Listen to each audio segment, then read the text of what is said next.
So, I'm not crying. Okay, but I kind of did cry in this episode. I'm pretty sure everyone did. I'm going to be reviewing episode 4 of The Walking Dead, season 9, and there's a lot of things that I liked about this episode, and there's a lot of things that I did not like. One was obviously the ending of Rick Grimes. He's not dead. He has one episode left. Next week will be his last episode. And how he goes out, I hope it's not bleeding out because he did get impaled by the rebar. So I hope he doesn't go out by bleeding out because that would really suck. But it's just sad to see that. It's just to see it happen on screen. And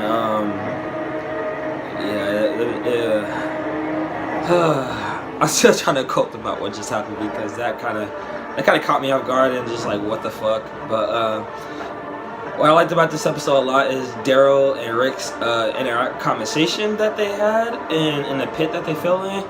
They haven't had a good conversation ever since like a heart-to-heart conversation until like season 7 or 8, I think. I can't remember which one, but Daryl talking about how Carl dream is like pointless. He's chasing something that's like not gonna happen or not meant to be. Was just like really intense to hear. Like I like how he said he'll die for Rick, and he would have died for Carl, and you know that, and that really got to me. And then when they were escaping, part that I loved the most about this entire episode is where he said, "Come," he like, "Brother, grab my hand," and I was like,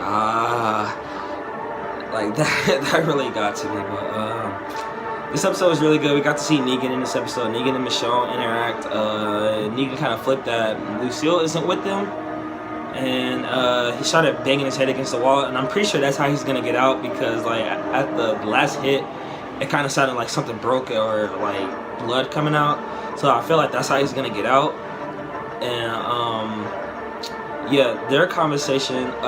We got to find out Negan's complete backstory with his wife and how she had cancer.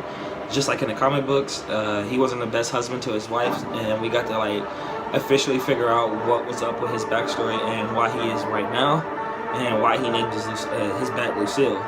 And we got to figure out. Well, we already knew, but we got to hear more about Michonne's son Andre. And what I liked about Michonne in this episode is how she referred to Carl and Judith as their kid, because she said, "I already lost my sons, but I'm not gonna lose my daughter." And that, I like that line.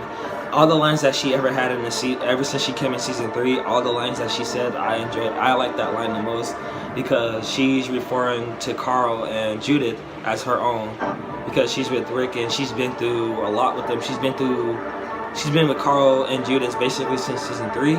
So she's been with them for some years. So she's kind of growing a bond with them.